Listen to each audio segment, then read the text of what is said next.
आने वाले और साथ है जाने वाले, नहीं कहता है मुसाफिर आने वाले कभी ना जाने वाले। हेलो दोस्तों, तो कैसे चल रही है आपकी तैयारी? उम्मीद करते हैं आप बहुत अच्छे से और बेहतरीन तरीके से तैयारी कर रहे होंगे, क्योंकि अभी ना सारा एग्जाम आपके नजदीक आ चुका है। 2026 में जितने भी अभी आप फॉर्म भरे हैं वो सबका एग्जाम होने वाला है अप्रैल से मई के बीच। अभी 6 मंथ आपके पास टाइम बचा हुआ है, बहुत अच्छे से मेहनत कीजिए, ठीक है। आज हम आपके लिए लेकर क्या है मालूम है? पॉलिटी का बहुत ही जबरदस्त वीडियो, जिसमें अनुच्छेद सारा एक ही वीडियो में बता दिया गया है। वो भी इतने अच्छे तरीके से बताया गया है कि अगर आप एक बार वीडियो को पूरी तरह से देख लेंगे ना, बैठकर आराम से, पूरा खत्म हो जाएगा भाई। समझ में भी पूरे तरीके से आपको आने वाला है, ऐसा वीडियो है, ठीक है। एक बात और आप जान लीजिएगा, वीडियो पूरा देखने के बाद हमें जरूर कमेंट करके बताएंगे कि कैसा हमारा वीडियो बनाया गया था। पहले हम क्या किए कि सारा आर्टिकल आपके इस पैकेज में लिख चुके हैं, खुद से हैंड राइटिंग किया हुआ है, ताकि इस तरह से लिखे कि हमको समझाने में अच्छा लगे और आपको समझने में अच्छा हो। केवल किताबी को उठाकर हम नहीं लिखे हुए, अपने हिसाब से लिखें जिस तरह से आप समझ सकते हो, ठीक है। बहुत अच्छे से आप वीडियो एक बार देखिए, पीडीएफ को पढ़ लीजिए, पूरा का पूरा आर्टिकल आपके दिमाग में, ठीक है। शुरू करते हैं हम लोग। देखो, भाग वन क्या कहता है कि भाग वन भारत एक राज्यों का संघ है। भाग वन कहता है कि भारत एक राज्यों का संघ है, और भाग वन में अनुच्छेद 1 से 4 तक, भाग वन में अनुच्छेद 1 से 4 तक है। अब 1 से 4 तक में क्या है, सब बहुत अच्छे से समझेंगे। आर्टिकल 1 अनुच्छेद 1 कहता है कि भारत राज्यों का संघ है। भारत राज्य का एक ऐसा संघ है ना, एक अपना परिवार की तरह, खूनी परिवार की तरह है, चाह कर भी अलग नहीं हो सकता है। जबकि संघ होता है 3 प्रकार का, यूनियन, फेडरेशन, कॉन्फेडरल, लेकिन भारत हमारा यूनियन है। जबकि अमेरिका एक फेडरेशन है, रूस भी फेडरेशन है, जब चाहे तब उससे देश अलग हो सकते हैं, लेकिन भारत से कभी कोई राज्य अलग नहीं हो सकता है। भारत हमारा राज्यों का संघ एक यूनियन है, आर्टिकल कितना के तहत? 1 के तहत। क्लियर है? आर्टिकल 2 क्या कहता है कि विदेशी भूमि को भारत में मिलाना, जैसे कि सिक्किम भारत में मिला लिया गया, तो सिक्किम जब भारत में मिला तो अनुच्छेद कितना के तहत जी? 2 के तहत। अगर और कोई देश की जमीन भारत में मिल जाती है या भारत में मिलाई जाती है तो अनुच्छेद 2 के तहत मिलाई जाती है, ठीक है। अनुच्छेद 3 की बात करें तो अनुच्छेद 3 ये कहता है कि किसी भी भारतीय राज्य का आप नाम चेंज करते हो, सीमा चेंज करते हो या नया राज्य बनाते हो तो वो आर्टिकल 3 के तहत। जैसे कि यूपी से कट कर बना उत्तराखंड, अब ध्यान दोगे कि यूपी का आधा सीमा टूटा, सीमा चेंज हो गया, एक नया राज्य बन गया, हुआ ना, तो ये हो गया आर्टिकल 3 के तहत। आगे समझेंगे हम लोग। आर्टिकल 4 क्या कहता है कि 368 मतलब संविधान संशोधन, 368 से 2 और 3 को बाहर रख दिया गया। कहा कि 2 और 3 में कोई नहीं करेगा, यहाँ पे कोई संशोधन नहीं कर सकता। ये आर्टिकल 368 से बाहर है, ठीक है भाई। चलो आगे ध्यान देते हैं। भाग 2 कहता है 5 से 11 तक नागरिकता, भारत की नागरिकता, है ना। भारत की नागरिकता आप लोग बहुत अच्छे से याद करेंगे। बहुत सारे लोग हैं ना जो 5 से 11 तक गायब कर देते हैं, याद नहीं करते हैं। याद बहुत अच्छे से होगा, बस आप ध्यान से समझिएगा, ठीक है। देखो भाई, भाग 2 है 5 से 11 नागरिकता। नागरिकता लिया कहां गया से है? इंग्लैंड से। और भारत में नागरिकता कैसी है? एकल नागरिकता है। भारत में मात्र एक ही नागरिकता आपका है। जैसे हम बिहार में भी हैं, तो बिहार का हमको नागरिकता नहीं चाहिए, हमें केवल भारत का नागरिकता चाहिए, तो हम लोग एकल नागरिकता में आते हैं, ठीक है। यहां समझना हम लोग। अनुच्छेद 5 क्या कहता है कि संविधान के प्रारंभ में दी गई नागरिकता, संविधान लागू हो गया, उसमें जो भी लोग यहाँ हैं भारत में थे वो भारत के नागरिक कहला गए। अनुच्छेद 6 क्या कहता है कि पाकिस्तान से इंडिया आने वाले, पाकिस्तान से इंडिया आने वाले। 7 कहता है कि पाकिस्तान जाने वाले। 6 है आने वाले और 7 है जाने वाले। नहीं कहा जाता है मुसाफिर आने वाले कभी ना जाने वाले, तो ये कह रहा है क्या? आर्टिकल 6 में कहता है कि पाकिस्तान से इंडिया आ गए, जो भी आ गए 19 जुलाई 1948 को, समझो वो भारत के नागरिकता उनको प्राप्त हो जाएगी। जैसे भारत हमारा बंटवारा हुआ था 1947 में, तो जब बंटवारा हुआ तो ऐसे मान लिया जाए, समझेंगे सब थोड़ा अच्छा से। देखो बाबू, जैसे मान लो कि एक मिनट रुक जाओ, ये ठीक है, ये मान लो ये है पूरा अखंड भारत, ठीक है। अखंड भारत में ये चला गया पाकिस्तान, यहाँ आ गया, ये हो गया भारत में। अब जो लोग यहाँ पे है ना, यहाँ पे, अब ये आजादी के बाद भी यहाँ पे तो जमीन बंटवारा हो गया, यहाँ पे कुछ लोग वैसे होंगे यहाँ पे कि जो भारत में आना चाहते हैं, पाकिस्तान में नहीं रहना चाहते हैं, तो इनको कहा गया आर्टिकल 6 के तहत कि 19 जुलाई 1938 तक अगर आप आ जाते हैं यहाँ भारत में, तो समझो कि आप भारत की नागरिकता मिल जाएगा, ठीक है। अब 7 क्या कहता है कि अगर कोई भारत से चल गया पाकिस्तान आजादी के बाद, अब फिर उसका मन बदल गया कि नहीं यहां मेरे लिए बेटर है, खतरनाक है पाकिस्तान, वापस चलते हैं, तो जब ये वापस आएंगे तो इतना ही ईस्वी तक इनको वापस आना होगा, तब समझो कि इनको भारत की नागरिकता दी जाएगी। ये है 7। 6 है आने वाले, 6 है आने वाले और 7 है जाने वाले। क्लियर यहां तक है? चलो 8 पढ़ते हैं। 8 कहता है क्या, अगर कोई भारत का व्यक्ति विदेश चला गया, विदेश में जाकर जॉब कर रहा, विदेश घूमने के लिए गया, विदेश पढ़ने के लिए गया, तो उनको भारत की नागरिकता समाप्त नहीं की जाएगी। 9 कहता है कि अगर आप भारत के हैं, गए अमेरिका गए, वहां का नागरिकता प्राप्त कर लिए, तो अब वहीं रहो तुम, अब तुम्हारा भारत की नागरिकता नहीं दी जाएगी, समाप्त कर दी जाएगी। ये 9 कहता है। 10 कहता है क्या कि देशद्रोही काम करिएगा, अगर आप देश विद्रोही काम कीजिएगा तो भारत से आपकी नागरिकता को समाप्त कर दिया जाएगा। 11 क्या कहता है कि नागरिकता पर कानून केवल और केवल कौन बना सकती है, तो संसद। नागरिकता पर कानून कौन बना सकती है, संसद। और जिम्मेवारी किनको दिया गया है, गृह मंत्रालय को। होम मिनिस्टर ही बताएगा ना जी कि ये हमारा देश हमारा घर में रहेगा कि मेरे घर में नहीं रहेगा, तो जिम्मेवारी अगर पूछेगा तो गृह मंत्रालय, और नागरिकता पर कानून पूछेगा तो संसद। कितने अनुच्छेद के तहत, 11, आर्टिकल 11 के तहत कानून बना सकती है संसद नागरिकता पर। क्लियर है? चलो अब आते हैं भाग 3। भाग 3 जो है ना, ये भाग 3 12 से 35 अनुच्छेद तक है, और इसमें क्या है मालूम है, मूल अधिकार, बहुत ही बेहतरीन अधिकार। अगर ये आपके पास है तो आप जीवित हैं, ये आपसे छीना गया तो आप एक मृत्यु के बराबर हो जाएंगे, ठीक है। तो मूल अधिकार कहां से लिया गया है, यूएसए से। मूल अधिकार अमेरिका से लिया गया है। अगर मूल अधिकार हमको कब मिलेगा, हम जैसे ही भारत में जन्म लेंगे ना, तो हमको मिल जाएगा मूल अधिकार। ऐसा कहा जाता है कि जन्म के साथ विरासत में मिलता है मूल अधिकार। आप जन्म लिए, कुछ मिले ना मिले, आपको मूल अधिकार जरूर मिल जाएगा, ठीक है। अब यहाँ पे सवाल और आता है मूल अधिकार के बारे में, तो बहुत अच्छे से पहले थोड़ा सा आप समझेंगे, ठीक है। देख लो बाबू, केवल पीडीएफ देखने से याद नहीं होने वाला यार, ठीक है, इसलिए वीडियो जरूर देखिएगा, इसमें बहुत अच्छे से चीजों को समझाया गया है, ठीक है। देखो बाबू, अगर मूल अधिकार के बारे में हम बात करें तो मूल अधिकार लिया गया है अमेरिका से, और ठीक है ना, और ये जन्म के साथ ही हमें मिल जाती है। लेकिन मूल अधिकार के बारे में काफी सारे सवाल आते हैं, जो लोग कंफ्यूजन हो जाते हैं। जिससे कोई कह दिया कि आज ये दरोगा कुछ चीज में पकड़ाने की वजह से निलंबित हो गए। अब निलंबित मतलब क्या होता है यार, तो यहां समझो ध्यान से। एक होता है निलंबित, एक होता है प्रतिबंधित, निलंबित, प्रतिबंधित, और एक होता है परिवर्तनीय। परिवर्तनीय। अब ये चीजों को हमें समझना है, क्या है ये निलंबित, प्रतिबंधित, परिवर्तनीय।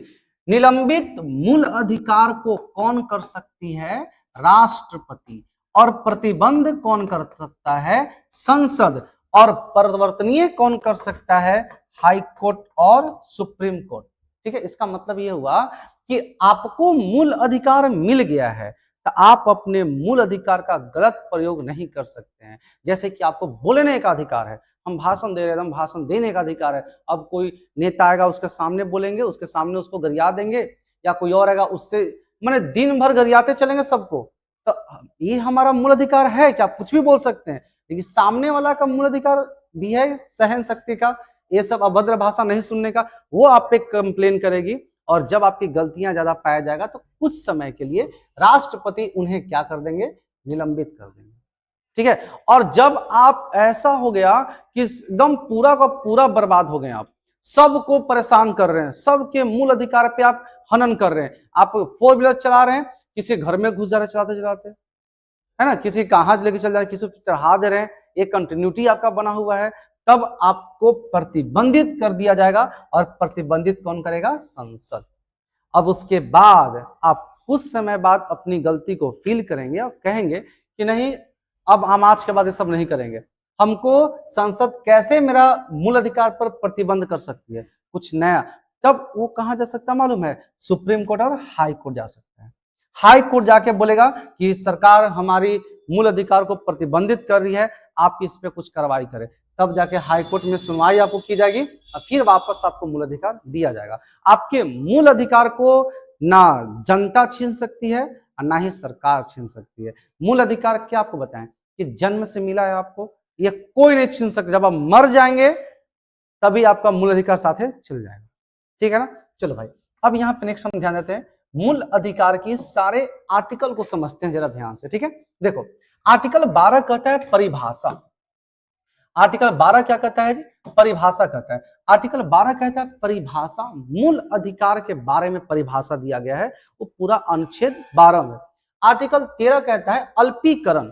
अल्पीकरण या न्यायिक पूर्वालोकन। अल्पीकरण का मतलब आप अपना मूल अधिकार बनाने के चक्कर में सामने वाला का मूल अधिकार पर हनन न करें, ये कहता है आर्टिकल 13। आगे देखेंगे हम लोग आर्टिकल 14 विधि के समक्ष समानता। कानून सबके लिए बराबर है, कानून सबके लिए बराबर है। अब यहाँ पे सवाल क्या आता है मालूम है? कह रहा है कि कानून सबके लिए बराबर है, भारत में सब एक समान है। तब यहाँ पे सवाल क्या आता है? महिलाओं के कहीं कहीं आरक्षण, पुरुषों का आरक्षण कम। तब यहीं पे पुरुष कंप्लेन करेगी महिला के लिए कि उसको आरक्षण क्यों मिल रहा भाई। तब यहाँ पे एक चीज चेंज किया गया, विधि के समक्ष संरक्षण कहा गया। संरक्षण कि उन लोग में कमियां की वजह से उनको आरक्षण दिया गया है। ठीक है, ये है आर्टिकल कितना? 14। आर्टिकल 15 की अगर बात करें, भेदभाव न करना। भेदभाव कितने चीजों पर न करना है? 5 चीजों पे। कहा नहीं करना है जी? पब्लिक में नहीं करना है। ठीक है, कौन सी चीजें? 5। धर्म, जाति, लिंग, जन्म और वंश। धर्म, जाति, लिंग, वंश, जन्म के आधार पर आप किसी को पब्लिक में भेदभाव नहीं कर सकते हैं। समझे ना? चलो आगे देखो आर्टिकल 16 लोक नियोजन। सरकारी नौकरी की समानता। सरकारी नौकरी की समानता सबको है, आरक्षण को हटाकर। ठीक है, आगे देखो आर्टिकल 17। 17 कहता है क्या? कि अप्रियता का अंत, यानी छुआछूत का अंत। किसी से छुआछूत नहीं करना है कि अगर आप चल रहे हो रास्ते में गाड़ी लेके, कोई गाड़ी पे आपको टच कर दिया दलित वर्ग, तो आप उससे लड़ जाओ कि तू कैसे छू दिया रे, ये सब चीज नहीं करना है। आर्टिकल 17 के तहत ये सब चीजों को समाप्त कर दिया गया। आर्टिकल 18 कहता है क्या? उपाधियों का अंत। उपाधियों का अंत, अनुच्छेद कितना? 18। चलिए अब आगे देखिए अनुच्छेद 19 की बात करें तो 19 को ना पहले 7 भाग में बांटा गया था। आर्टिकल 19 को 7 भाग में बांटा गया था, फिर एक जो है पार्ट यहां से हटा दिया गया, संपत्ति का अधिकार। अभी क्या क्या है वो आप समझेंगे। देखो 19 का 1 में कहता है बोलने का, प्रेस का, झंडा फहराने का, भाषण देने का, मीडिया का, अभिव्यक्ति का आजादी। आपको सबसे ज्यादा अगर सवाल में पूछा जाए कि व्यक्तिगत आजादी कितने अनुच्छेद में मिला है, 19 का 1 बनाना है। ठीक है, आप कुछ भी बोल सकते हो, लेक्चर देते हैं ना सब लोग, कुछ भी भाषण दे सकते हैं, कुछ भी बोल सकते हैं, वो अनुच्छेद 1 के तहत। ठीक है, प्रेस, मीडिया, जहां तहां आप खाना खा रहे घुस गया, हाँ बोलिए आपने ऐसा क्यों किया, होता है ऐसा ना, तो अब आप उसको माना नहीं कर सकते हैं। अनुच्छेद 19 के 1 के तहत उनको वो आजादी मिला है। मीडिया कहीं भी आ जाता है, कुछ भी कर रहे हैं मीडिया घुस जाएगा नहीं। और झंडा फहराने का, आप अपने छतों पे झंडा लगा सकते हो, कोई इसमें दिक्कत वाली बात नहीं है। अभिव्यक्ति की आजादी, क्लियर। चलो आगे देखो, पहला कि इसको याद करने का तरीका क्या है ना, समझेंगे। सबसे पहले आपको बोलने की आजादी दी जाएगी। मान लिया जाए आप यहाँ पे कुछ लोग हैं, सपोज एक बात बताते हैं, यहाँ पे कुछ लोग हैं, उन लोगों को सरकार दबा के रखी है, लेकिन सरकार कही कि चलो भाई तुम लोग बोल सकते हो, तो आज वो सब लोग मिलके बोलेगा और आप दबाव नहीं चढ़ाएंगे और वो कंटिन्यू सब बोलते रहेगा, तो बोलते बोलते क्या होगा ना, उन लोग के दिमाग में ये आ जाएगा ना कि हम बोल रहे हैं, सरकार कुछ नहीं बोल रही है। तो कुछ दिनों के बाद वो सब मीटिंग करेगा, फिर मीटिंग करेगा यानी कि सभा लगाएगा, ठीक है, सभा लगाएगा। तो सभा लगाते लगाते जब लगे कि नहीं चलिए अब सरकार हमसे डर रही है, अब उसके बाद क्या वो संगठन बना लेंगे, है ना। अब संगठन जब बन गया तो कहीं भी आ जा सकते हैं। सरकार जब बोल ही नहीं तो क्या फिर टेंशन, कहीं भी आ जा सकते हैं। हम मान ले गए कलकत्ता, गए चेन्नई, वहां का हमको रहना खाना सब पसंद आ गया, अब वहां पे हम बसना चाहते हैं, जमीन लेके वहां बसेंगे। फिर जब वहां बस जाएंगे तो भाई व्यापार करोगे ना, वहां जीविका अपना चलाओगे ना, कमाओगे ना, तब ना वहां रहोगे। यही चीज है पूरा का पूरा में, ध्यान से बात समझिएगा। सबसे पहले बोलने की आजादी, उसके बाद सभा लगाने की आजादी, उसके बाद संगठन बनाने की आजादी, उसके बाद कहीं भी आने जाने की आजादी, मतलब देश में कहीं भी घूमने की आजादी, उसके बाद कहीं भी बसने की आजादी, और उसके बाद व्यापार की आजादी। आप कहीं भी खुल के व्यापार कर सकते हैं। यह है आपका आर्टिकल 19 का पूरा, ठीक है। आगे देखो आर्टिकल 20 क्या कहता है, दोष सिद्धि में संरक्षण। आपको दोष सिद्धि में संरक्षण दिया जाएगा। ये बिहार पुलिस 2024 में पूछा हुआ सवाल है। आर्टिकल 20 दोष सिद्धि में संरक्षण, ठीक है। दोष सिद्धि में 3 प्रकार के संरक्षण होते हैं। जैसे जिस समय आप गलती करोगे, अगर उसकी सजा सुनाई जाएगी 10 साल के बाद, और 10 साल बाद कानून अगर बदल जाएगा, तब वो आपको पनिशमेंट जिस टाइम आप गलती किए थे उसी टाइम वाला आपको सजा मिलेगा, ठीक है। चलो आगे देखो आर्टिकल 21 क्या कहता है जी, तो ध्यान समझेंगे। प्राण एवं दैहिक, मतलब आपको जीने का अधिकार, सीधा सीधे आपको जीने का अधिकार है आर्टिकल 21 में। निजता, निजता का मतलब होता है प्राइवेसी, प्राइवेसी, ठीक है। व्यक्तिगत, सोने की आजादी, मनपसंद जीवन साथी, ठीक है। स्वच्छ जल, वायु, पर्यावरण, ये सब की आजादी है आपका 21। ये सब नहीं हर जगह बताएगा बाबू, ध्यान देना। बहुत मेहनत की है आपके लिए, सब हम लिखे हैं ताकि इस लिखावट से आपको अच्छे से याद हो, ठीक है। फिर से चलो यहाँ रिपीट करते हैं, सब ध्यान समझना बाबू। आर्टिकल 21 कहता है प्राण एवं दैहिक, आप याद करोगे, है ना, याद करना आप लोग। लॉकडाउन में आप बाहर निकलते थे, पुलिस डंडा लेके घूमती थी आपके पीछे पीछे, क्यों, क्या वजह रही होगी, तो वजह ये थी कि आपको आर्टिकल 21 के तहत आपकी जान को रक्षा करना सरकार का फर्ज है ना। चाहे आप उस समय बाहर घूम रहे थे तो कोरोना का डर था, अगर आपको कोरोना हो जाता तो आपकी मौत आ सकती थी, तो सरकार इस चीज का फर्ज निभाने के लिए आपको मार पीट कर मास्क पहना रही थी, ठीक है। आर्टिकल 21 ही कहता है आप हेलमेट नहीं लगा रहे हो और जा रहे हो तो आपको पुलिस पकड़ती है ना, क्यों पकड़ती है, आपकी प्राण की रक्षा करती है। तो आपकी प्राण की रक्षा करना किसका काम है, सरकार को। आर्टिकल कितना के तहत, 21 के तहत। अगर आप फांसी लगाते हैं, बच गए, सीधे कहाँ जाएंगे, जेल में। सरकार तू फांसी तो कहे लगाया रे, तुमको बचाना मेरा फर्ज है, तू फांसी लगा रहे हो। तो ये आर्टिकल 21 के तहत, नहीं समझे। अब देखिए निजता, निजता माने प्राइवेसी, प्राइवेसी आपकी पर्सनल चीजें यानी पर्सनल डिटेल्स हम सामने वाला को नहीं देंगे, वो कुछ नहीं कर सकता है। जैसे मान लो सपोज शादी हो गया, शादी के बाद पति अपना आराम से है तो पत्नी मांग रही कि मोबाइल लाइए, लॉक खोलिए, नहीं लॉक कहे लोग खोलेंगे, हम वो जाए केस कर देगी, नहीं हमको, हम लॉक खोल के नहीं दे रहे, हमारे पति नहीं दे सकते, कोई अधिकार उसको नहीं है। ये हमारा पर्सनल चीज है, पर्सनल डिटेल्स है, मेरा प्राइवेसी है, कभी आप अपना प्राइवेसी किसी को नहीं बता सकते। ये अब आप बात करते सोने की आजादी, सुबह सुबह ही है ना 6 बजे कोई जगा देता है, सीधे कंप्लेन कर दोगे हमारा मूल अधिकार पे हनन कर रहा है जी, क्या हम सुबह जगा रहा है, नहीं, जगाने का अधिकार किसी को भी नहीं है। सोने की आजादी फुल्ली है, आप दिन रात हमेशा सोइए, कोई दिक्कत नहीं है, आपका लाइफ है ना। आगे देखो मनपसंद जीवन, आपके मनपसंद जीवन से आप शादी कर सकते हैं, आपको उसमें कोई दिक्कत नहीं है। जीवन साथी, जैसे आप एक न्यूज सुने होंगे कि एक लड़की अपने घर में एक लड़का से शादी करना चाह रही थी, बट वो राजी नहीं हो रहे थे, है ना।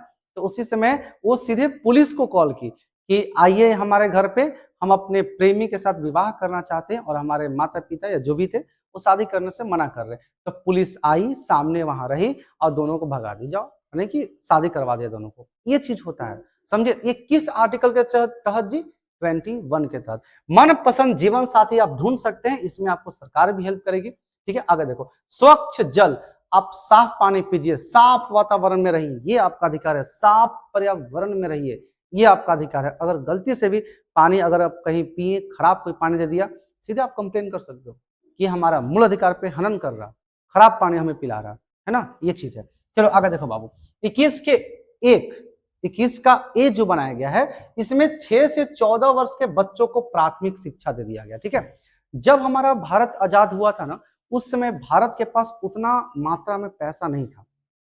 ठीक है, और थोड़ा बहुत जो कलेक्ट हुआ था टैक्स, वो पाकिस्तान के दे दिया गया था, पैसा नहीं था। तो भारत सरकार ने शिक्षा को मूल अधिकार में नहीं डाला था, कर्तव्य में डाला था। लेकिन जैसे ही पैसा सरकार के पास हो गया, 21 का ए एक अनुच्छेद बनाया जिसमें 6 से 14 वर्ष के बच्चों को निःशुल्क शिक्षा देने का अधिकार कर दिया, एकदम मूल अधिकार। अगर आप 6 वर्ष से 14 वर्ष के बच्चा स्कूल पढ़ने जा रहा है और टीचर भगा दे रहे हैं, नहीं पढ़ाएंगे जाओ, तो सीधे वो कंप्लेन कर सकता है, किस अनुच्छेद के तहत? 21 से 1 के तहत। ठीक है ना। आगे देखो अनुच्छेद 22, ये गिरफ्तारी के विरुद्ध संरक्षण है और इसी में निवारक अधिनियम आता है, कोटा वगैरह सब इसी में आता है। ठीक है, और गिरफ्तारी के विरुद्ध संरक्षण आर्टिकल कितना? 22। नेक्स्ट है 23, आर्टिकल 23 क्या कहता है? बलाल श्रम, मानव खरीद बिक्री, बंधुता मजदूरी और देह व्यापार। यानी कि इसका मतलब हुआ, बलाल श्रम का मतलब होता है बंधुआ मजदूरी वगैरह, ये सब एक ही होता है। जैसे किसी को आप लेकर आए अपने घर में, ठीक है, और लेकर किसी को घर में आए, उससे जबरदस्ती काम करवा रहे हैं, है ना, पैसों नहीं दे रहे उसको, जबरदस्ती काम करा रहे हैं, पैसों नहीं दे रहे हैं, बेगारी करवा रहे हैं, तो ये आर्टिकल 23 के तहत कंप्लेन कर सकता है। ठीक है, ये मना है। मानव खरीद बिक्री, मानव को पहले होता था, पहले खरीद बिक्री मानव को किया जाता था, अब नहीं। मानव को खरीदा यहाँ से, उसके यहाँ बेच दिया, लाओ इतना पैसा है, उसके यहाँ जाओ, है ना, वो सब मना हो गया। आगे समझेंगे, बंधुआ मजदूरी यानी कि बेगारी नहीं कराना है, देह व्यापार नहीं करना है, ये सब आर्टिकल 23 के तहत। ठीक है ना। आर्टिकल 24 क्या कहता है कि 14 वर्ष के कम उम्र के बच्चा जो है ना, उसको जोखिम भरा काम नहीं करवाना है, कारखाने में काम नहीं देना है, कंपनी में काम नहीं देना है। अगर आपके पास कोई कंपनी है, तो अगर आपके पास कोई 14 वर्ष के कम उम्र के बच्चा आए, तो उसको काम आप नहीं दीजिए, उसके आप बहुत बुरा फंसोगे उसके बाद। ठीक है, आगे देखो आर्टिकल 25 क्या कहता है? व्यक्तिगत धार्मिक, हम अकेला घूम रहे हैं, है ना, अकेला घूम रहे हैं, अकेला पूजा कर रहे हैं, तो ये मेरा आर्टिकल 25 का अधिकार है। अगर बहुत लोग मिलकर सामूहिक पूजा करते हैं, यज्ञ कराते हैं, या रोड पे लोग नमाज पढ़ते हैं ना, नहीं नमाज सब पूरा भीड़ लगा के पढ़ते हैं, तो वो जो आपका है आर्टिकल 26 के तहत। ठीक है, आगे धार्मिक धन, अगर जो भी पैसा चंदा होकर आता है, जो भी पैसा मंदिरों में दान दिया जाता है, उस दान दिए गए धन पर टैक्स नहीं लगेगा, आर्टिकल 27 के तहत। ठीक है, 28 क्या कहता है? सरकारी संस्था में धार्मिक शिक्षा नहीं। अगर हमारे सरकारी संस्था रहा या सरकारी कॉलेज वगैरह हो गए, वहां पे कभी भी धार्मिक शिक्षा नहीं देना है। अगर वहां पे धार्मिक शिक्षा दिया जा रहा है, कोई कंप्लेन करेगा तो बहुत उस पर कार्रवाई किया जाएगा। ठीक है, आगे यहाँ पे देखो आर्टिकल 29 क्या कहता है? 29 और 30 ये दोनों को ठीक से समझना है, दोनों अल्पसंख्यक ही है। अल्पसंख्यक का मतलब 100 की भीड़ है, उसमें 4 गो लड़की है, तो लड़की वहां पे अल्पसंख्यक हो गई। नहीं समझे? अल्पसंख्यक का मतलब यहाँ 200 मात्रा में छात्र हैं, जहां में 5 गो यहाँ पे सिख धर्म के लोग आ गए, वो अल्पसंख्यक हो गए। 10 गो इस्लाम धर्म के आ गए, वो अल्पसंख्यक हो गए। तो उन लोगों को हितों में संरक्षण, अगर वो पढ़ने हमारे पास वैसे लोग आए जो अल्पसंख्यक है, उसको हम भगा नहीं सकते, एकदम आराम से पढ़ाएंगे, क्योंकि उनका अधिकार है आर्टिकल 29 के तहत पढ़ने का। लेकिन फिर उनका कहीं पढ़ने में मन न लगे, सोचेगा कि यहाँ सब दूसरा लोग है, नहीं मन लग रहा पढ़ने के लिए, तब वो जाएगा सरकार के पास कि हम लोग अल्पसंख्यक है, थोड़ा हम लोग के लिए अलग डिजाइन, अलग हम लोग को व्यवस्था कराई जाए। तो अनुच्छेद 30 के तहत उन लोगों को मिलेगा शिक्षा संरक्षण, यानी जैसे मदरसा बनाना और संस्कृत विद्यालय बनाना। तो ये जो मदरसा और संस्कृत विद्यालय अलग से बनाई गई है, वो आर्टिकल 30 के तहत। समझा सब बात ठीक से? चलो अब यहाँ देखो आर्टिकल 31 क्या कहता है? संपत्ति का अधिकार। और ये सेम संपत्ति का अधिकार जो है ना, ये 19 का छठा में था। 19 का छठा में भी संपत्ति का अधिकार था और 31 में भी संपत्ति का अधिकार है। अब इस संपत्ति के अधिकार को हटा दिया गया। क्यों हटाया गया मालूम है? जैसे कि मान लिया जाए सड़कें की बात करें, ठीक है, तो सड़कें की अगर बात करें तो सड़क ऐसे सपोज डेट यहां से पटना से बनना शुरू हुआ सड़क और जाना है इसको औरंगाबाद, ठीक है ना, तो आप देखे होंगे कि सीधी सड़क नहीं बनाई गई है, सीधी सड़क नहीं, पूरा ऐसे ऐसे घूमते घूमते सड़क ऐसे जा रही है, कहीं कहीं कुछ ज्यादा ही घुमाव हो जाता है, सीधे हम ऐसे जा रहे हैं, हम सीधे टर्न। अब बाकी लोग जो रात के अंधेरिया में जाएंगे सीधे कहाँ? नाहर में। ऐसा बहुत लोग वहां इधर गिरते हैं, ठीक है। तो ये जो चीजें हैं, ये संपत्ति का अधिकार पहले हम लोग के पास समाप्त नहीं किया गया था। तो जो भी आएगा, तो मान लीजिए मेरा यहाँ जमीन है और यहाँ से सरकारी सड़कें आने वाली है और हम यहाँ पे सरकार आएगी, हमसे पूछेगी कि ये संपत्ति हमें दे दो, यहाँ से हमें सड़क निकालनी है, हम नहीं बेचेंगे। पहले हमारा मूल अधिकार था, हम नहीं बेचेंगे, तब वो सड़क ऐसे बनाएगी, ठीक है ना। लेकिन अब हाईवे बनने लगा था, हाईवे तो सीधा ही बनेगा, अब बनने लगा है रेल की पटरी सीधा ही बनेगी। तब इसके लिए क्या किया सरकार, देखा कि बहुत नौटंकी हो रहा है यार, इसको हटाइए दो, तो हटा दिया, संपत्ति के अधिकार ले गया कानून के अधिकार में। अब जैसे ही कानून अधिकार में गया, कानून अधिकार में जैसे संपत्ति गया, ये आपकी जमीन है, यहां से सड़कें बन रही है और आप कह दिए कि हम नहीं देंगे जमीन, तो कई तरह से मांग कौन रहा है यार, तो इसका पैसा लो, ऐसे जमीन हमारा नाम सरकार का नाम हो गया। तो दो चीज की तरह अधिकार होता है, एक होता है नरसैंगिक, ठीक है, नरसैंगिक, एक होता है कानूनी अधिकार। कानूनी अधिकार जो भी इसमें चल जाता है, जैसे संपत्ति का अधिकार चला गया इसमें, तो आपकी संपत्ति का अधिकार कोई भी पब्लिक नहीं छीन सकती है, आपके कोई पब्लिक नहीं छीन सकती है, लेकिन गवर्नमेंट छीन सकती है। इसके अलावे बाकी अधिकार ना गवर्नमेंट छीन सकती है और ना ही कोई पब्लिक छीन सकती है। क्लियर है ना? संपत्ति का अधिकार अब हो गया कानूनी अधिकार में 300 के कम में। चलो आगे बढ़ते हम लोग, आर्टिकल 32। 32 क्या कहता है? संवैधानिक उपचारों का अधिकार। संवैधानिक उपचारों का अधिकार यानी कि अगर आपके मूल अधिकार पे कोई हनन कर रहा है, आपके मूल अधिकार को कोई तोड़ मरोड़ रहा है, आप सीधे जा सकते हैं कहां? सुप्रीम कोर्ट और हाई कोर्ट। सुप्रीम कोर्ट मूल अधिकार के बचाव के लिए 5 गो रीट जारी करते हैं, आर्टिकल कितना के तहत जी? 32 के तहत। और हाईकोर्ट भी रीट जारी करते हैं, ये कितना के तहत? आर्टिकल 126 के तहत। आर्टिकल 32 के तहत सुप्रीम कोर्ट और आर्टिकल 126 के तहत हाई कोर्ट। ठीक है यहां तक? चलो अब हम आते हैं भाग 4। भाग 4 है 36 से 51। ये है नीति निर्देशक तत्व, जो कहां से लिया गया है? आयरलैंड से। जो कहां से लिया गया जी? आयरलैंड से लिया गया है, और इसको बोलते हैं डीपीएसपी। अब ये क्या है मालूम है? अब थोड़ा बात को ध्यान समझो, ये है क्या? कहा जैसे कि कैसे समझाएं, एक अपना भाई है ना, और जैसे आप दो भाई हैं, दो भाई कहीं घूमने गए और उसके साथ एक दोस्त घूमने गया। दो भाई हैं और एक दोस्त है, ठीक है। तो आप अगर जो भी चीज लोगे तो अपने भाई को तो दोगे, नहीं तो पापा को कॉल करेगा, फिर मार पड़ेगी।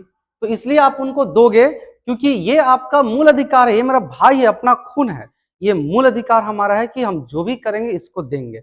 अब हम जो खाएंगे इसको खिलाएंगे। ये दोस्त को खिलाएंगे कि नहीं, कि वो हम पे डिपेंड करता है, वो डिपेंड हम पे करता है। तो वो हो गया नीति निर्देशक तत्व। अब वही बात है कि सरकार के पास, सरकार जो चाहेगी, मूल अधिकार जिस व्यक्ति को दे दिया उसको तो देना तय है, लेकिन नीति निर्देशक तत्व जो है, सरकार इसको सौतेला बेटा की तरफ प्रयोग करते हैं। इसको मन है तो देगा, नहीं मन है तो नहीं देगा। यह है नीति निर्देशक तत्व। क्योंकि सरकार के पास उस समय, आजादी के बाद, उस समय इतना पैसा नहीं था कि सबको राशन फ्री में बांटने का मूल अधिकार दे दे, सबको विधवा पेंशन, वृद्धा पेंशन, विकलांग को दे दे। ये उस समय उतना सरकार के पास बजट नहीं थी, तो ये इसको कर दिया नीति निर्देशक तत्व में, कि जब सरकार के पास पैसा रहेगा, वो फ्री में देने का मन है तो देगा। यही है नीति निर्देशक तत्व। अब समझिए आर्टिकल क्या है। 36 में कहता है परिभाषा। 36 में इसका क्या है? परिभाषा। 37 कहता है न्यायालय द्वारा वाद्य योग्य नहीं है। यानी कि इसका कहने का मतलब मालूम है क्या हुआ?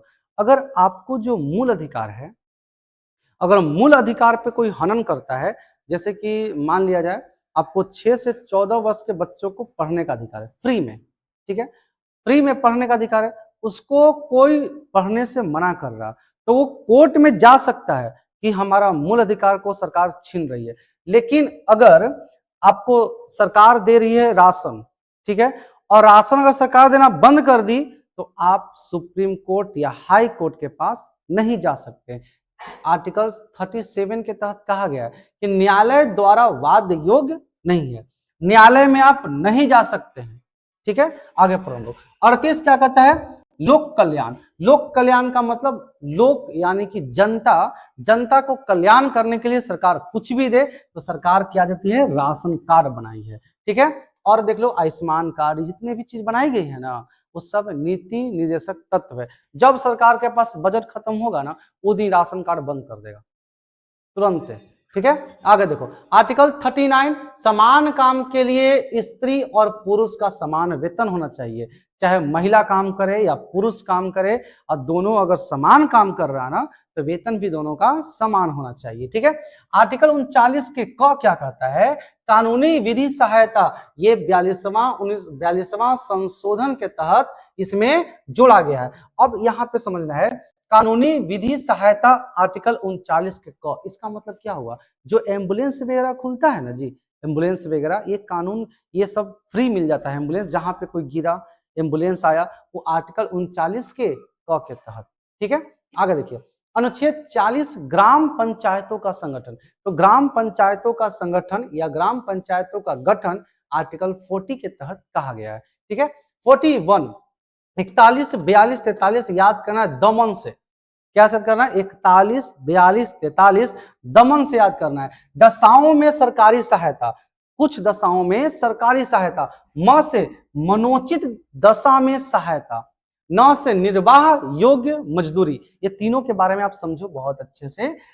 ये 41 क्या कहता है कि विधवा, यानी कि जो कुछ दशाओं में सरकारी सहायता, तो उसमें क्या है कि जो विधवा है उनका दशा बहुत खराब होगा तो उनको विधवा पेंशन दिया जाएगा। सरकार पहले पेंशन 400 था, अब पेंशन हो गई 1100 रुपये, है ना। फिर वृद्धा पेंशन, बूढ़ी हो गई, बूढ़ा हो गया, क्या करेगा बेचारा, तो उसको वृद्धा पेंशन मिलता है 41 के तहत। 42 कहता है मनोचित दशा। मनोचित दशा मतलब गर्भवती महिला। अगर आप कोई सरकारी शिक्षक है, सरकारी कोई भी जॉब में महिलाएं हैं, अगर वो गर्भवती हो जाएगी तो उनसे कठोर श्रम न कराएगा, ये आर्टिकल 42 कहता है। 43 क्या कहता है? न से निर्वाह योग्य मजदूरी, मतलब इतना मजदूरी दीजिए कि अपना परिवार वो चला सके। जैसे होमगार्ड की सैलरी बढ़ी है ना, तो होमगार्ड की सैलरी बढ़ी है तो वो उतना मजदूरी उसको अब मिलने लगा जिससे वो परिवार चला सकते हैं, ये आर्टिकल 43 कहता है। 44 क्या कहता है? समान सिविल संहिता। समान सिविल संहिता का मतलब कोई भी धर्म हो, सभी धर्म के लिए शादी और तलाक ये दोनों एक रहेगा, नियम एक रहेंगे, शर्त एक रहेगा शादी का भी और शर्त एक रहेगा तलाक का भी, चाहे वो आप कोई भी धर्म के हो, ठीक है। ऐसा नहीं कि 3 तलाक है तो तलाक तलाक तलाक कहानी खत्म, वो मामला खत्म हो गया। साइना बानो केस कर दी थी, उसी केस के वजह से 3 तलाक खत्म किया गया, ठीक है। 3 तलाक का सभी पार्ट खत्म नहीं हुए, सिर्फ तीसरा पार्ट खत्म हुआ है, जो गलत था वही खत्म हुआ है। आगे देखिए आर्टिकल 45 क्या कहता है? 45 के 6 वर्ष से कम आयु के बच्चों को स्वास्थ्य का ध्यान रखना किसका काम है?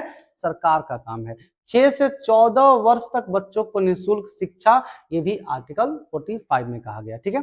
46 SC ST OBC का विशेष आरक्षण किस चीज में? तो शैक्षिक में भी और आर्थिक सहायता में भी। जो SC कैटेगरी के हैं, ST कैटेगरी के हैं, OBC कैटेगरी के हैं, उनको विशेष आरक्षण दिया जाएगा, ठीक है। 47 कहता है पोषा युक्त उपलब्ध तथा नशीली दवा शराब पर प्रतिबंध। ये पूछा गया कई बार, शराब पर प्रतिबंध कितना अनुच्छेद के तहत? 47 के तहत। पोषा युक्त उपलब्ध यानी कि जो जितने भी दुधारू गाय हैं उनके लिए आहार अच्छी अच्छी मात्रा में उपलब्ध कराई जाए, ठीक है। नशीली दवा पे बैन कराई जाए, शराब पर प्रतिबंध कराई जाए, ये आर्टिकल 47 के तहत। 48 क्या कहता है? कृषि एवं पशुपालन, दुधारू पशु की हत्या पर रोक। जो भी जो भी जानवर दूध देते हैं उनको हत्या करना गलत है, ये आर्टिकल 48 के तहत। कृषि और पशुपालन। नेक्स्ट देखिए 41 का ए क्या है, वन्य जीव और पर्यावरण की सुरक्षा। वन्य जीव अभ्यारण्य जैसे जितने भी आपका चिड़ियाघर वगैरह हो गया उसकी रक्षा करना है आर्टिकल 48 के ए के तहत। आगे देखेंगे 49 क्या कहता है कि राष्ट्रीय स्मारक, जैसे महात्मा गांधी का स्मारक हो गया, सुभाष चंद्र बोस का स्मारक हो गया, हमारे राजेंद्र प्रसाद जी के स्मारक हो गए, ये सभी के स्मारक को रक्षा करना और ऐतिहासिक स्मारक का संरक्षण करना, ये है आर्टिकल 49। ठीक है। आर्टिकल 50 क्या कहता है कि कार्यपालिका और न्यायपालिका बिल्कुल अलग अलग। कार्यपालिका के प्रधान राष्ट्रपति, न्यायपालिका के प्रधान सुप्रीम कोर्ट के यानी भारत के मुख्य न्यायाधीश। ये दोनों का कार्य अलग है, ना इसमें ये दखल अंदाजी करेंगे ना इसमें ये दखल अंदाजी करेंगे, ये कहा गया आर्टिकल 50 के तहत। 51 क्या कहता है, अंतरराष्ट्रीय शांति। सभी देशों में अंतरराष्ट्रीय जो हमारी भारत की साझा है वो सारा का सारा शांति होना चाहिए। ठीक है। अब हम पढ़ेंगे भाग 5, और भाग 5 क्या है ना, आर्टिकल से 52 से 151 तक। और ये भाग 5 हमारा देश का मुखिया, हमारा राष्ट्र का मुखिया के बारे में डिस्कशन किया गया है, संघ का मुखिया के बारे में डिस्कशन किया गया है। संघ यानी राष्ट्रपति, संघ बोले तो राष्ट्रपति। तो ये सारा आर्टिकल आपको याद भी होगा, कई बार बताया भी गया है और अभी हम आपको याद भी कराते हैं। ठीक है।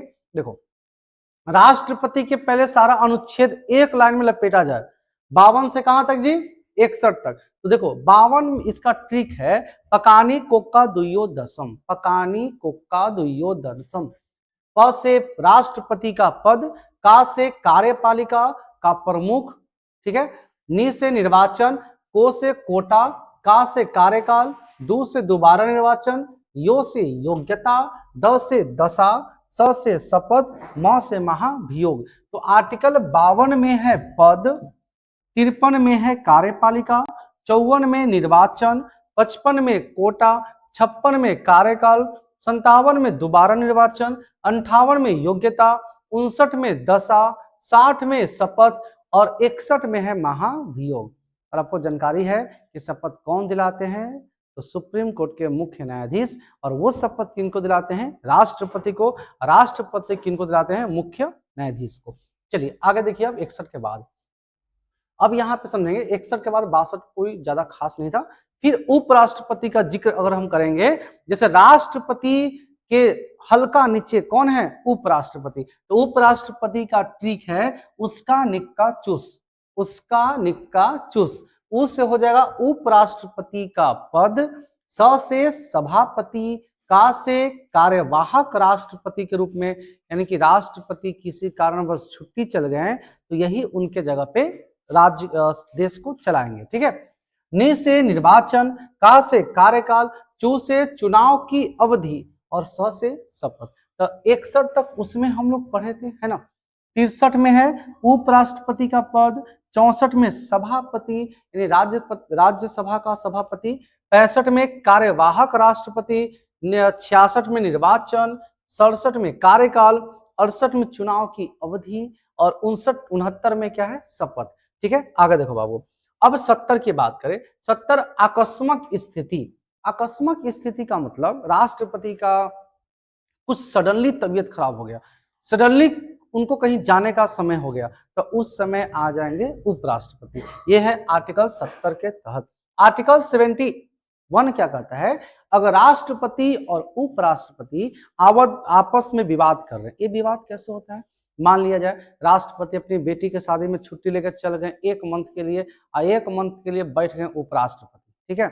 अब राष्ट्रपति जितने फाइल उनका पेंडिंग था ना, या उनका जितने भी फाइल जो उनका साइन करने का मन नहीं था, उपराष्ट्रपति आए 100 पे साइन करके चल दी। अब राष्ट्रपति दोबारा आएंगे तो दोनों के बीच जो दोनों के बीच थोड़ा बहुत खटपट होगा, उसके सुझाव कहाँ होगा, उसका विवाद होगा सुप्रीम कोर्ट में। विवाद को सुलझाया जाएगा सुप्रीम कोर्ट, आर्टिकल 71 के तहत। ठीक है। आगे देखो, अब आपको थोड़ा आसान क्यों चलते हैं कि कैसे आसानी से हम याद करेंगे। देखो इधर केंद्र और इधर राज्य, पहले आपको समझना है केंद्र का मुखिया राष्ट्रपति, राज्य का मुखिया राज्यपाल। जो काम केंद्र में राष्ट्रपति महोदय करते हैं वही काम राज्य में करते हैं राज्यपाल। तो आपको ध्यान देखना है, ऐड करना है। अगर हम 89 जोड़ेंगे, 89 जोड़ेंगे तो सीधे वो राज्यपाल में परिवर्तन हो जाएगा। लेकिन अगर जिस अनुच्छेद में हम 89 जोड़े और जोड़ने के बाद 200 प्लस हो गया तो समझो कि 89 नहीं जुटेगा, 90 जुटेगा। वो आगे आपको बताएंगे, ये ट्रिक के माध्यम से हमें याद करना है, ठीक है। आर्टिकल 72 कहता है राष्ट्रपति क्षमादान की शक्ति, राष्ट्रपति की क्षमा करने की शक्ति है आर्टिकल 72 में। लेकिन 89 जोड़ेंगे हम सीधे आ जाएगा 161। तो 161 अनुच्छेद में क्या है कि राज्यपाल क्षमा करने की शक्ति है। सब मेरी बात को समझ पा रहे ठीक से ना जी? देखो अब समझेंगे।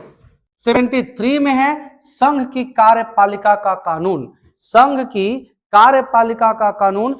तो इसमें 89 जोड़ेंगे तो आ जाएगा 162 अनुच्छेद। 162 में क्या है?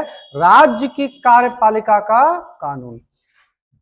74 में है प्रधानमंत्री का पद। तो बताओ, केंद्र में पीएम, राज्य में सीएम।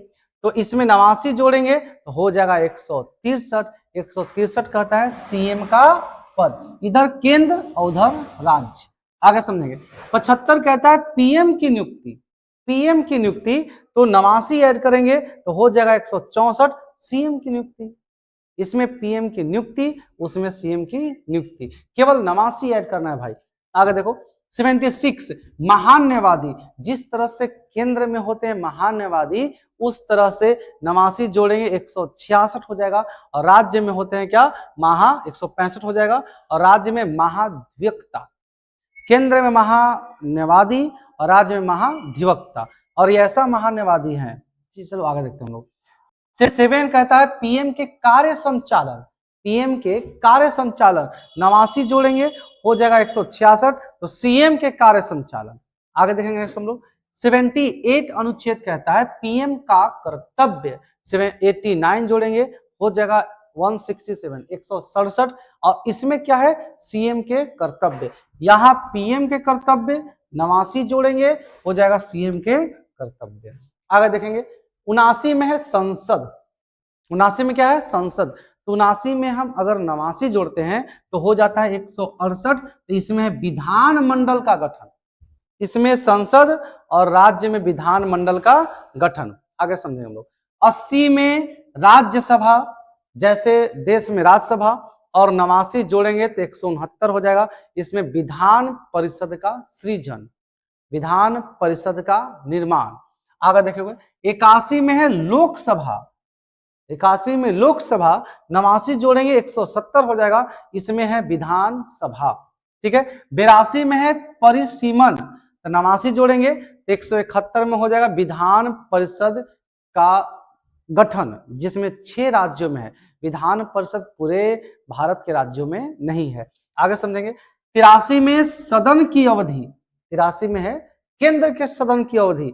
तो 89 जोड़ेंगे 172 हो जाएगा। 172 अनुच्छेद में है राज्यों में सदनों की अवधि। नेक्स्ट है 84 में है संसद की योग्यता। 89 जोड़ेंगे हो जाएगा 173। इसमें विधान मंडल में सदस्यों की योग्यता। आगे 85 में सन्न के लिए बुलाना, जैसे राज्यसभा लोकसभा के बीच कुछ खटपट होगा तो राष्ट्रपति बुलाएंगे, आओ सब और आके यहाँ पे फैसला करो क्या होगा।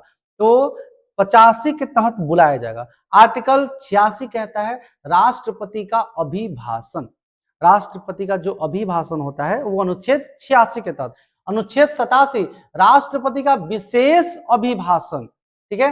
अनुच्छेद 88 महान्यवादी किसी भी सदन में भाग ले सकती है। महान्यवादी ही एक ऐसा पद है, ठीक है, ऐसा पोस्ट है जिसकी नियुक्ति राष्ट्रपति करते हैं।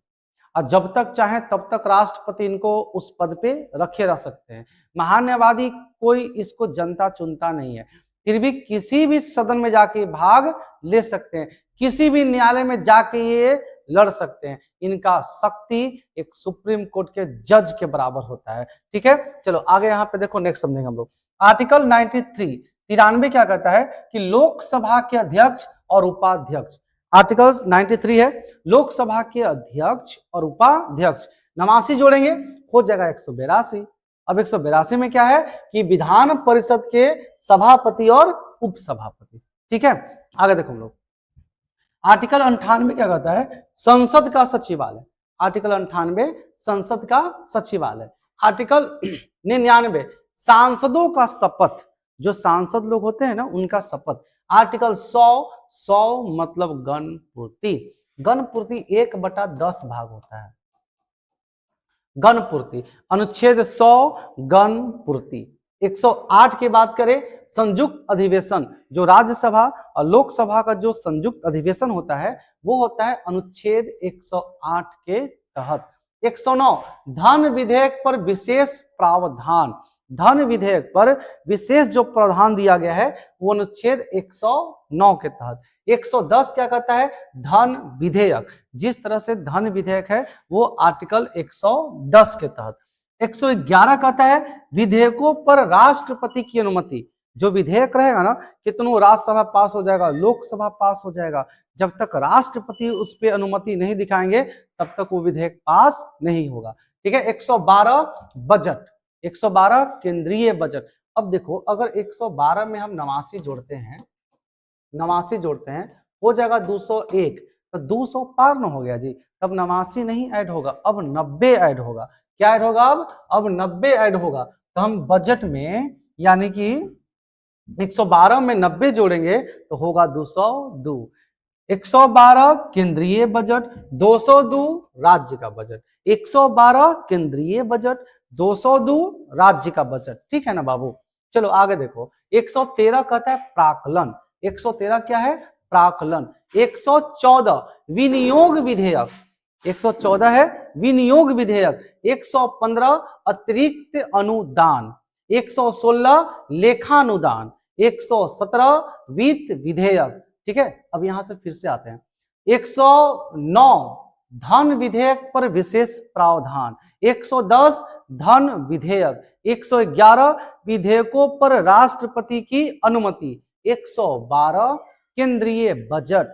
113 प्राक्कलन। 114 विनियोग विधेयक। 115 अतिरिक्त अनुदान। 116 लेखानुदान। ये सब का मतलब मालूम है क्या होता है। मान लिया जाए आप सांसद बन गए हैं, ठीक है, आपको एक पुल बनवाना है और पुल बनाने के लिए आप विधेयक बिल पारित कर दिए, बिल जमा किए और वो बिल पारित ना हुआ, लेकिन यहाँ पुल बनाना बहुत जरूरत है तो आप एडवांस वहां से पैसा निकाल सकते हैं।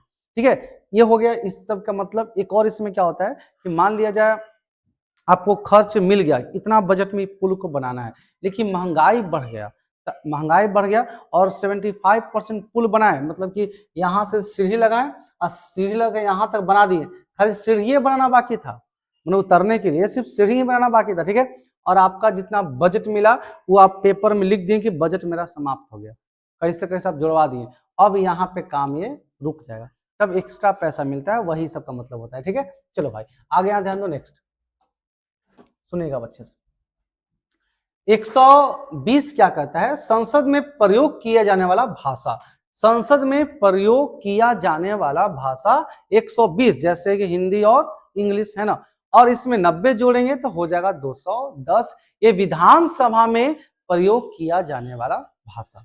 121 कहता है संसद जजों का आचरण। संसद जजों का आचरण यानी कि कोई भी संसद में जज के खिलाफ कुछ नहीं हो सकता है। जज संसद की कार्यवाही में कभी ना भाग ले सकता है ना कभी अन बन कुछ भी नहीं कर सकता है। वो जो संसद फैसला देगा संसद देगा, ये जो न्यायालय देगा फैसला वो न्यायालय देगा, दोनों का अलग अलग है। ठीक है, आगे देखो। 121 122 न्यायालय संसद की जांच। न्यायालय संसद की जांच कर सकती है। 123 अध्यादेश। केंद्र में अध्यादेश 123, 90 जुड़ेगा हो जाएगा राज्य में 213, राज्य का अध्यादेश।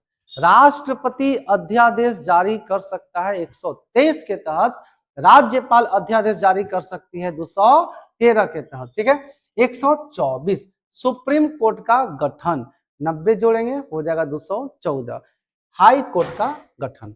कितना आसान है नहीं, ये सुप्रीम कोर्ट का गठन और ये हाई कोर्ट का गठन। 125 कहता है जजों का वेतन। 125 क्या बोलता है? जजों का वेतन।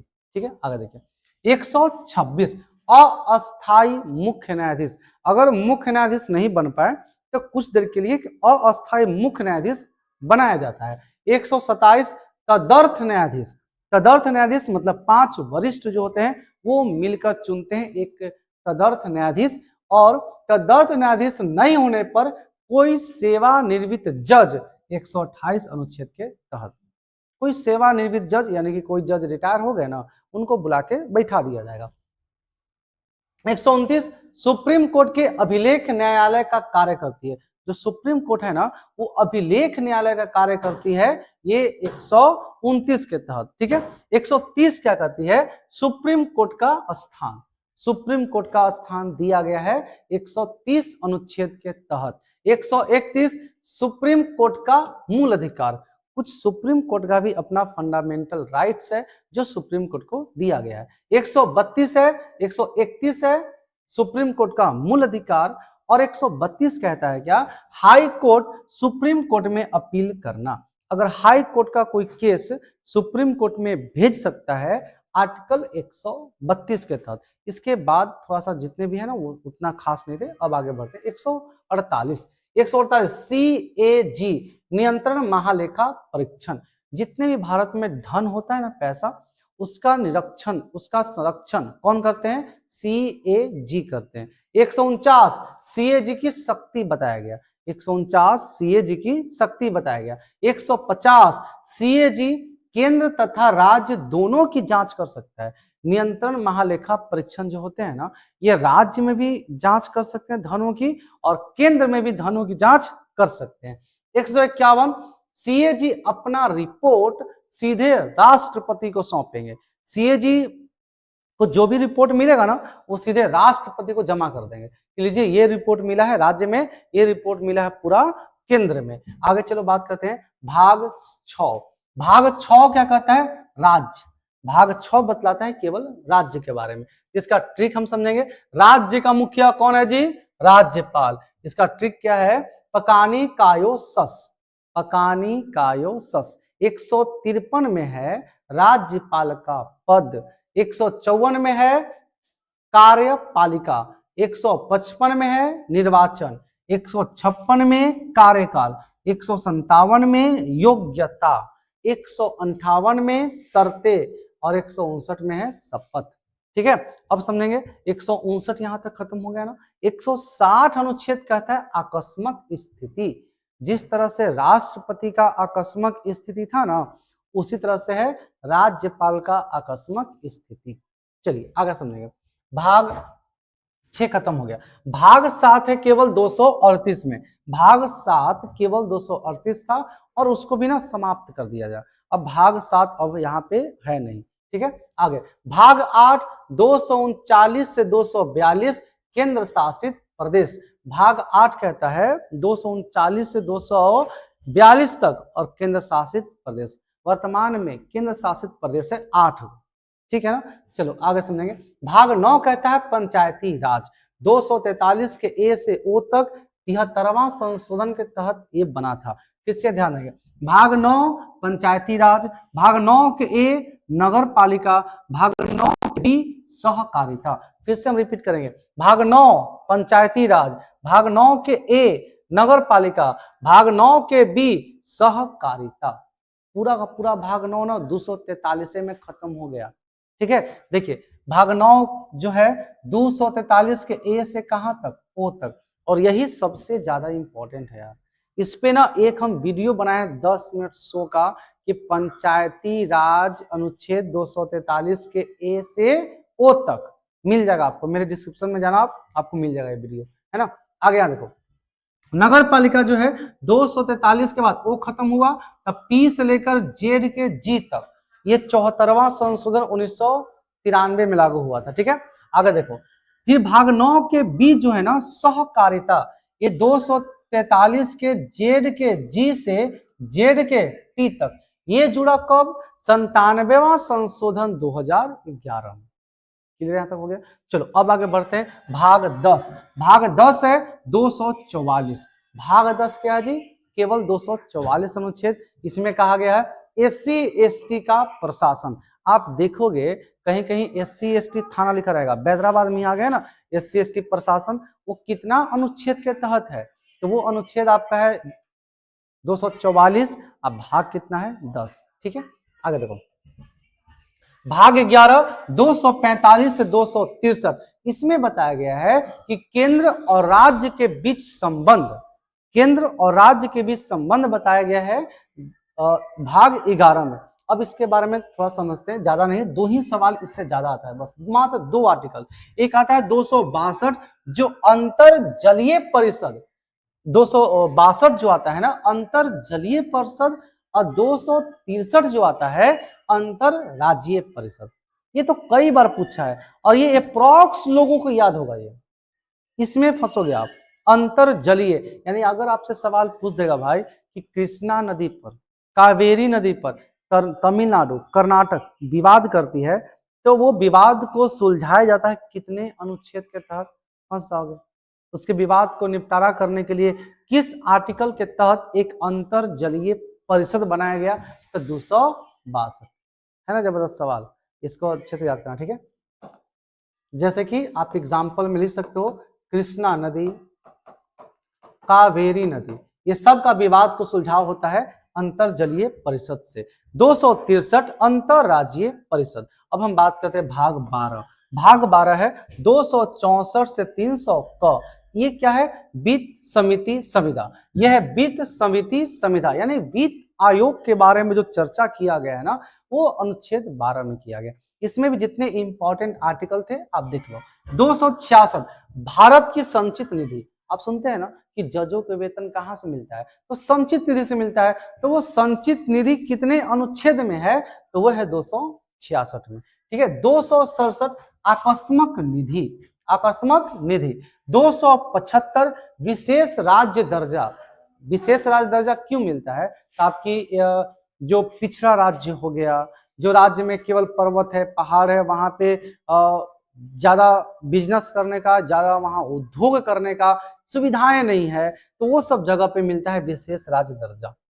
जैसे भारत बिहार में नहीं मिला अभी तक, है ना, बिहार में नहीं मिला है, मणिपुर त्रिपुरा उधर के जो पूर्वी भारत है ना, उधर सबको मिला है। यहाँ पे मिलने के बाद क्या होता है मालूम है, अगर सरकार आपको 100 रुपया देगी ना, तो 80 रुपया आपको रख लेना है, अब 20 रुपया आपको लौटाना है। लेकिन अभी अगर 100 रुपया सरकार देगी, जैसे बिहार को विशेष राज्य दर्जा नहीं मिला है, तो बिहार को अगर सरकार 100 रुपया देगी ना, तो 80 रुपया लेगी, अब 20 रुपया छोड़ेगी। लेकिन जिस दिन बिहार को विशेष राज्य दर्जा मिल जाएगा, उस दिन बिहार अगर 100 रुपया केंद्र सरकार बिहार को देगी, तो 80 रुपया बिहार वापस नहीं लौटाएगी, मात्र 20 रुपये लौटाएगी। ये है। ठीक है, आगे देखो 280 है वित्त आयोग। वित्त आयोग का आर्टिकल संबंधित है 280 से। 300 के क संपत्ति का अधिकार, ये हम पीछे आपको पढ़ा दिए। ठीक है, आगे देखो भाग 13।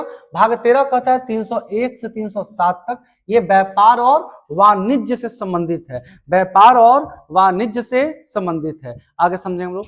301 कहता है कि व्यापार वाणिज्य की स्वतंत्रता। आप व्यापार वाणिज्य कहीं भी कर सकते हैं, कहीं भी आप दुकान खोल सकते हैं, किसी भी चीज का दुकान खोल सकते हैं, आपको कोई रोक टोक नहीं होगा। ठीक है, लेकिन 302 क्या कहती है मालूम है, संसद वाणिज्य और व्यापार पर प्रतिबंध लगा सकती है। मान लीजिए यहाँ पे हमारा विद्यालय है या बहुत बड़ा कॉलेज है, कॉलेज के बगल में बियर बार खुल गया, एकदम उधर खुल गया वहां पे, तो वहां पे पढ़ने वाले बच्चों को वहां पे प्रॉब्लम होगी, तो वहां पे अगल बगल के लोग अगर शिकायत करेंगे, तो सरकार वहां पे उस व्यापार को प्रतिबंध लगा सकती है आर्टिकल 302 के तहत। ठीक है, अब आइए भाग 14। भाग 14 है 308 से 323 संघ एवं राज्य लोक सेवा। इसका मतलब सीधा सीधा समझो यूपीएससी बीपीएससी, बस पीसीएस और यूपीएससी यही कहता है। सुनिएगा 311 में क्या है, सिविल सेवकों की पद की चर्चा, सिविल सेवकों की पद की चर्चा 311।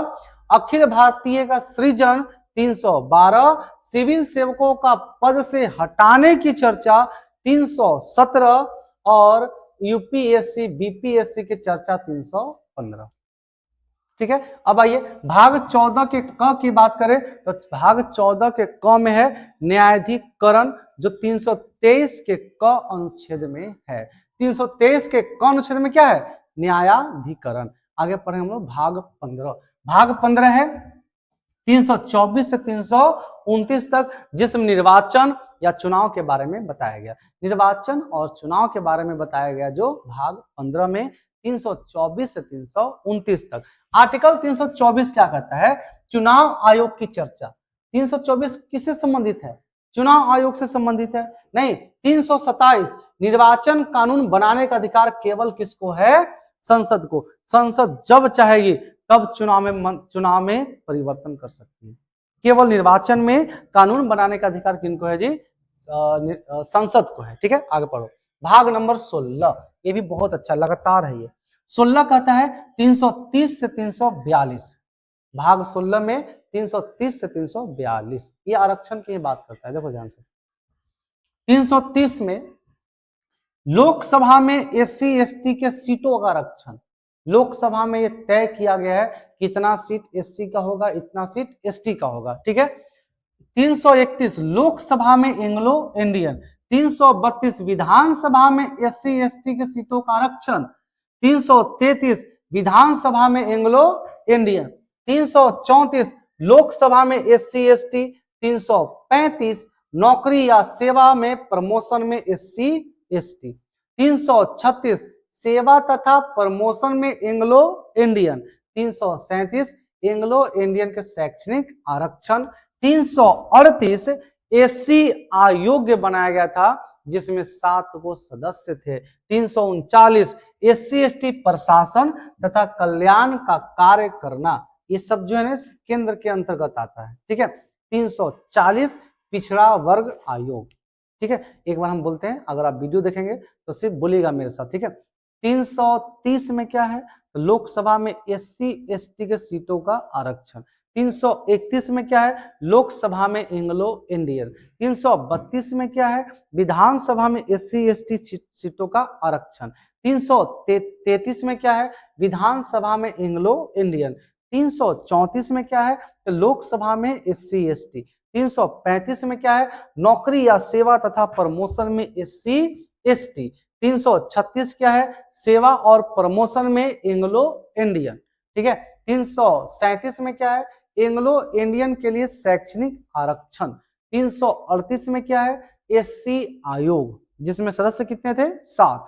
339 में क्या है? एससी एसटी प्रशासन और लोक कल्याण का कार्य करना। 340 में क्या है? पिछड़ा वर्ग आयोग। पिछड़ा वर्ग आयोग, बिल्कुल क्लियर यहां तक। चलो अब यहां समझेंगे भाग 17। भाग 17 जो है 343 से 351, ये भारत की राजभाषा। भाई इसको बहुत अच्छे से आप समझना, भारत की राजभाषा का ना आजकल लोग इसका कदर ही करना बहुत लोग भूल गए हैं। ठीक है, हम आपको समझाते हैं भारत की राजभाषा। आपको मालूम है ना कि भारत की राजभाषा क्या है? हिंदी। ठीक है। भारत में भाषाएं कितने हैं? 22, तो सब आपको पढ़ा दिया गया। तो अगर हम बात करें राजभाषा के बारे में तो यहां समझो सब। 43 कहता है कि संघ की राजभाषा, संघ की राजभाषा। 344 कहता है कि राजभाषा के संबंध में आयोग संसद के समिति।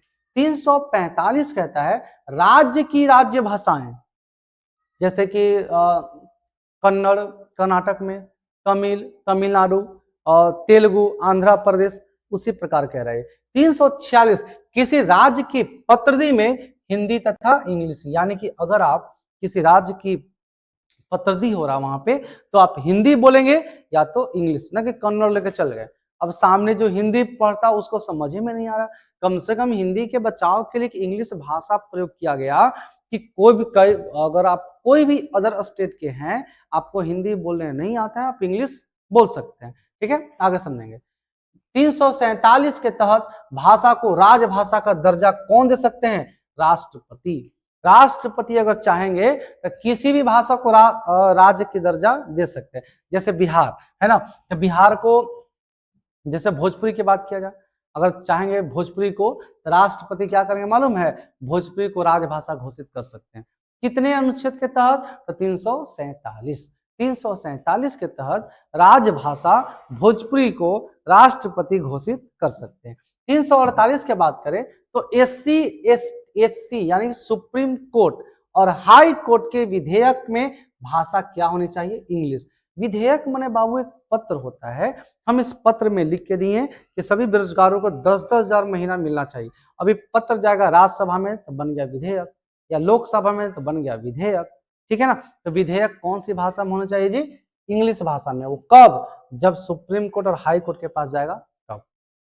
349 क्या है कि राजभाषा संबंधी सुधार आयोग, राजभाषा के बारे में आप सुधार के एक कमिटी बना सकते हैं 349 के तहत। 350 शिकायत किसी भी भाषा में कर सकते हैं। अगर मान लिया जाए हमको हिंदी बोल ही नहीं आ रहा, हमको मगही बोले आ रहा, ठीक है, तो हम जाकर शिकायत FIR नहीं कर सकते हैं। वहां जाएगा तो कब बोलेगा बाबू तुम इंग्लिश लिख के दो? नहीं, हम हिंदी बोल सकते हैं, हम मगही बोल सकते हैं, भोजपुरी में लिख सकते हैं, कन्नड़ में लिख सकते हैं, तमिल में लिख सकते हैं। कोई भी भाषा में या कोई भी बोली में आप शिकायत कर सकते हैं, ठीक है। 350 के क कहता है कि प्राथमिक शिक्षा हमारी क्या होना चाहिए? मातृभाषा। यही हम लोग का बहुत बेटर चीज है और बहुत सारा स्टेट यही नहीं कर पाता है। बात जरा समझेंगे हम लोग। हिंदी हमारी मातृभाषा है, ठीक है। तो मातृभाषा हर स्टेट में ना कहा गया, संविधान में लिखा गया है कि हर स्टेट में मातृभाषा के में ही प्राथमिक शिक्षा देना चाहिए। यानी कि जब शुरुआत करें 6 से 14 वर्ष तक 10th तक, तो 10th तक आपको मातृभाषा ही होना चाहिए। अगर तमिलनाडु में हैं आप तो वहाँ हिंदी भी शामिल होना चाहिए, क्योंकि मातृभाषा हमारा क्या है? हिंदी है। मातृभाषा हमारा क्या है? हिंदी है। तो हिंदी उसमें होना जरूरी है। बंगाल में भी हिंदी होना जरूरी है, बट नहीं करता आजकल तो लोग, पता नहीं क्या सबका सोच है। चलो आगे देखो। 350 के ख क्या है? भाषाई अल्पसंख्यकों का विशेष प्रावधान। यहाँ पे हम पढ़ा रहे हैं और यहाँ पे कुछ लोग भोजपुरी बोलने वाले आ जाएंगे, तो जब जब बोलेंगे तब तब हमने हंसेंगे और उसका मजाक उड़ाएंगे, उसको भगा देंगे, ये गलत हो जाएगा। उसको हमें प्रावधान देना है, ठीक है, कि वो अल्पसंख्यक है। आगे 351 हिंदी भाषा का विकास करना, हिंदी भाषा को बहुत आगे ले जाना, ये कहता है आर्टिकल 351। ये हम लोग का भी फर्ज है, हर स्टेट का फर्ज है। नहीं करते हैं वो अलग, बहुत सारे स्टेट वो अलग चीज है ना। महाराष्ट्र में जाओगे क्या बोलता है? हिंदी बोलता है, एक झाप दे देता है। तमिलनाडु में हिंदी बोलता है, भगा देता है। ये सब है ना, बट सब नहीं चाहिए, क्योंकि हिंदी भाषा का विकास करने के लिए हमारा खुद संविधान कहता है। आगे देखो, भाग 18 आपका है 352 से 360, और ये सबको पता है कि ये आपका है आपात उपबंध से। 352 कहता है राष्ट्रीय आपातकाल। राष्ट्रीय आपातकाल कब लगता है जी? तो जब विदेशी आक्रमण हो गया, घर में अशांति हो गया देश में, ये सब चीजों से लगता है राष्ट्रीय आपातकाल। 356 है संवैधानिक आपात। यही पूछा था, संवैधानिक आपात किस अनुच्छेद के तहत लोग फंस जाते हैं? फंसना क्या है? संवैधानिक आपात मतलब संविधान के द्वारा जो दिया गया है, इसे कहते हैं राष्ट्रपति शासन। इसे 3 नाम दिया गया, संवैधानिक आपातकाल, राजकीय आपातकाल और राष्ट्रपति शासन। ये सब है आर्टिकल 356 के तहत, ठीक है। 360 कहता है क्या कि 360 है वित्तीय आपातकाल। तीनों एक बार मेरे साथ सब बोलना आप लोग देखते देखते। 352 राष्ट्रीय आपातकाल, 356 राष्ट्रपति शासन, संवैधानिक शासन, है ना, राजकीय आपात, 360 वित्तीय आपात। अब देखो 358 क्या है? 20 और 21 को छोड़कर सारे मूल अधिकार को निलंबित कुछ समय के लिए जो खत्म करता है उसे बोलते हैं निलंबित। और निलंबित कौन कर सकते हैं जी?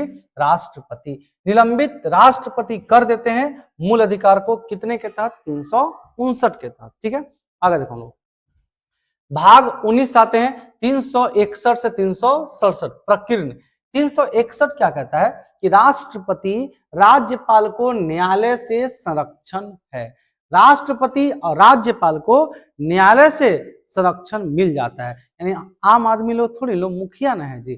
362 भारतीय राजाओं का विशेष संरक्षण। 363 अंतर्राष्ट्रीय संधि पर न्यायालय हस्तक्षेप नहीं कर सकती है। अगर अंतर्राष्ट्रीय संधि हो रहा है उसमें न्यायालय कुछ नहीं कर सकती है। तो जैसे भारत पाकिस्तान का युद्ध हो रहा था ना, फिर दोनों का संधि हो गया, रुक गया युद्ध, तो उस पर न्यायालय बोले काहे संधि के जाओ लड़ो, नहीं, वो अंतरराष्ट्रीय संधियों पर न्यायालय कुछ नहीं कर सकती है। 364 बंदरगाह एयरपोर्ट केंद्र के अधीन होंगे। 364 के तहत मान लिया जाए कोलकाता में जो पोर्ट है, उस पोर्ट में जितने भी व्यापार लोग आएंगे, अदर कंट्रीज से आएंगे समुद्री जहाज के द्वारा, तो वो जो पोर्ट है ना, वो कोलकाता या पश्चिम बंगाल का नहीं होगा। वो पोर्ट में जो भी पैसा इनकम होगा सीधे केंद्र सरकार के पास जाएगा। तो किसके तहत है जी ये? 364 के तहत। बंदरगाह और वायु पतन ये सब केंद्र के अधीन होता है। 365 केंद्र राज्य सरकार को काम करने का आदेश दे सकती है। ठीक है, अब मान लिया जाए केंद्र में बीजेपी, कोई अदर स्टेट में है बीजेपी नहीं, कोई दूसरा है पार्टी, वो कहेगा जब देश में वो है बीजेपी है तो हम काम नहीं करेंगे।